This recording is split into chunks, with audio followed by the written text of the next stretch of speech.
Corona virus महामारी ने आम लोगों ही नहीं बल्कि खिलाड़ियों की कमर भी तोड़ दी है। आए दिन कोई न कोई खिलाड़ी घर चलाने और पेट पालने के लिए मजदूरी करता दिखाई देता है। बिहार में दंगल गर्ल के नाम से मशहूर अनु गुप्ता भी इस महामारी के कारण पैसों की कमी से जूझ रही है। खाने और घर चलाने के लिए घर में ही ब्यूटी पार्लर चला रही है। आपको बता दें, अनु बिहार के कैमूर जिले के आदर्श नुआव की रहने वाली है। अनु ने बताया कि 2013 में वो एक रेसर थी और 100 मीटर दौड़ती थी, लेकिन इससे डाइट का खर्च नहीं निकल पाता था, जिस कारण मैंने दंगल खेलना शुरू कर दिया। एक बार दंगल देखा और लगा कि इससे मेरी डाइट का खर्च निकल जाएगा। इसके बाद मैं दंगल लड़ने भी गई, जिसके बाद 100 से 200 रुपए के लालच में मैंने इसे आगे जारी रखा। इसके बाद गोपालगंज में दंगल लड़ने गई और स्टेट लेवल पर मैंने 14 बार गोल्ड मेडल जीता। इसके साथ ही एथलीट ने आगे भी बताया कि वो आंध्र प्रदेश में भी खेलने गई थी। उन्होंने कहा कि हमारे घर के पास कोई प्रैक्टिस की जगह नहीं थी जहां मैं प्रैक्टिस कर सकूं। यहाँ लड़कों का प्रशिक्षण केंद्र है जहां पर लड़कियों को जाने की अनुमति नहीं है। इसके साथ ही उन्होंने ये भी कहा कि अगर यहाँ एक धर्मशाला हो तो लड़कियों के लिए काफी अच्छा होगा। गाँव में एक अखाड़ा है और यहाँ पर बलदेव चाचा मुझे प्रैक्टिस करवाते हैं। उन्होंने भी कहा कि देश के लिए मेडल ला सकती हैं, लेकिन घर की आर्थिक स्थिति ठीक नहीं है। अनु के माता पिता, 2 भाई और 1 बहन है। बिहार की दंगल गर्ल अनु गुप्ता ने कहा कि उन्हें राज्य या केंद्र सरकार से कोई मदद नहीं मिली है। उन्होंने अपील की है कि उनकी मदद की जाए। अनु गुप्ता का कहना है कि वो 14 नेशनल खेल चुकी हैं, लेकिन बिहार सरकार की तरफ से अभी तक उन्हें कोई मदद नहीं दी गई। अगर सरकार मदद करे तो मैं और ज्यादा बेहतर कर सकती हूँ।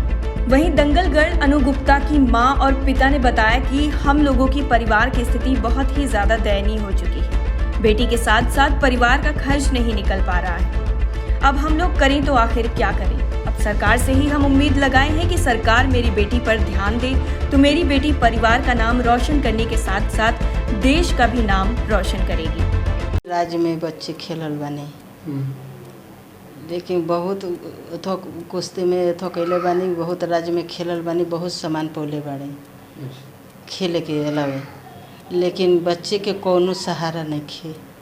बच्चे के अपना खोराक हमारे देवे के औकात नहीं खे। जितना बच्चे हमारे मेहनत करत तनी उतना बच्चे के अपना खोराक हमारे देवे भर के मेरे थाने की क्षमता, लेकिन कोनो सहारा नहीं खे। इनका पिताजी हुआ तो टीवी का परसेंट हो, टीवी का परसेंट हो, लेकिन बेटे के हमारा कोनो सहारा नहीं किए। सोचे तने कि सरकार ने कोई मदद दे दे तो बच्चे के हमारा कुछ पूरा एक आधार हो जाए। मेरा बच्ची शादी ब्याह करे की बाणी, लेकिन हमरा को कोनो आधार नहीं है कि बच्ची के हमारा कोनो सहारा मिलो। हम चाहते हैं कि सरकार कुछ बच्चिया के दे देती मदद तो कुछ हो जाए, उनका ज़िंदगी सुधर जाए। कैमूर केसरी हमारी लड़की में जीती है और जिला स्तर पर भी कई मेडल ले चुकी है। और कितने सांसद विधायक आए मगर आश्वासन दिए, कोई भी मदद नहीं मिला। हमें लड़की को अगर सरकार मदद देती तो लड़की आगे जाती और बिहार का रोशन का नाम करती है हमारी लड़की।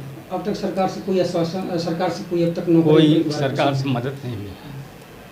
आपकी बच्ची हर राज्य में जाकर के मेडल भी क्या जीती हैं क्या? हाँ, कई मेडल बिहार से लड़की जीती है। शाहबाज केसरी भी बनी है। शाहबाज केसरी, हाँ, बिहार कुमारी 2 बार जीती है। और कैमूर केसरी भी जीती है। कैमूर में कोई लड़की नहीं थी इससे कोई टक्कर ले। अब तक कोई सरकार से कोई सरकार मदद नहीं दिया है। सरकार से आप क्या अपेक्षा करते हैं अपने बच्चे के बारे में? सरकार अगर कोई मदद दे दी तो लड़की के लिए हम लोग बहुत आगे बढ़ाते हैं। आपके घर का परिवार का पालन पोषण कैसे होता है? परिवार का मतलब वही छोटी सी दुकान करके परिवार का पालन पोषण हम लोग करते हैं। अच्छा, उससे भी नहीं चल पाता होगा? जी, उससे भी आपका खर्च नहीं चल पाता होगा? सारा मेंटेनेंस नहीं खर्च हो पाता है। और सुने भी हैं कि और आप टीबी का पेशेंट भी हैं, तो आपके शरीर में भी खर्च होता होगा, दवा हम भी रोग से ग्रसित हैं, दवा में बहुत दिक्कत हमको होती है पैसे की। यानी कि आप लोग आर्थिक स्थिति से आप लोग जूझ रहे हैं ना, आर्थिक स्थिति आपकी खराब है। जी हमारी स्थिति बहुत खराब है। सरकार से अपेक्षा आपकी उम्मीद है कि बच्ची को जल्द से जल्द कहीं ना कहीं कोई नौकरी अगर सरकार नौकरी दे दे तो बहुत अच्छी है। तो मेरे कैमूर में कोई कुश्ती में नहीं था, लड़कियां नहीं थी, तो मेरे अंदर से एक हौसला और जुनून बताया कि नहीं तुम अलग पहचान बनाओ। तो मुझे अलग पहचान बनाने के लिए बहुत परिश्रम करना पड़ा। मैं सोची कि अलग पहचान मैं बनाऊंगी, तो मैं देखी कि कुश्ती में कोई नहीं था, कोई लड़कियां नहीं थी, इसलिए मैं कुश्ती करना चालू की।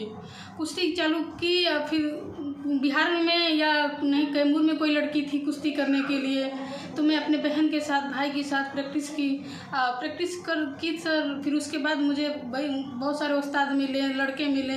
अभी भी कोई लड़कियां कैमूर में नहीं है जो मैं उनके साथ कुश्ती करूं। मैं लड़के लोग के साथ मजबूर हूँ करने के लिए। कुश्ती में जैसे कि पुरुषों का ज़्यादा वर्चस्व रहता है और आप एक लड़की हैं, आपके अंदर कैसा ख्याल आया कि आपको कुश्ती लड़ना है, पहलवान बनना है? आपको कैसा ख्याल आया, किस रूप में आया? सर देखा जाए तो लड़का और लड़की में कोई अंतर नहीं है। लड़का भी पहलवानी करते हैं, जैसे अदर स्टेट में देखा जाए तो हरियाणा है, पंजाब है। हरियाणा की लड़कियां ओलंपिक तक भी जाकर मेडल दी हैं। तो उन लोग को मैं देखते हुए मैं भी सोची कि मैं लड़के से कम नहीं हूँ। मैं समाज में अपना दिखा देना चाहती हूँ कि मैं एक लड़की बनकर भी अपने ऑल इंडिया और देश का नाम रोशन करूँगी और अपने ओलंपिक तक सफ़र करके अपने देश का और अपने राज्य का जरूर नाम रोशन करूँगी मेडल देकर। और कुश्ती में अब तक आपने क्या क्या सफलताएं हासिल की हैं? सर प्रैक्टिस के दौरान तो उतना मुझे सुविधा भी नहीं है कि मैं जाकर अदर स्टेट में प्रैक्टिस करूं, लेकिन इतना हौसला और जुनून मेरे अंदर है कि मैं मेडल दूंगी। सर अभी तक तो मेरे को सफलता 14 बार मैं गोल्ड मेडल जीती हूँ बिहार में। इतने बार नेशनल में पार्टिसिपेट भी की हूँ। 2 बार बिहार कुमारी का खिताब भी जीत चुकी हूँ। 1 बार शाहबाद केसरी का भी खिताब जीती हूँ। कैमूर केसरी भी जीती हूँ, उसका भी खिताब जीती हूँ। कई संस्थाओं ने मुझे, बिहार सरकार और राज्य सरकार ने और देश के कई अथु ने हमको सम्मानित किया है सर, अवार्ड दिया है। लेकिन सरकार द्वारा तो अभी हमको कोई रिस्पांस नहीं मिला सर। मुझे उम्मीद है कि हमको एक दिन न एक दिन मेरी प्रतिभाओं को देखते हुए सरकार ध्यान देगी, मुझे इतना उम्मीद है। टाइम 8 बिहार के लिए कैमूर से अजीत कुमार की रिपोर्ट।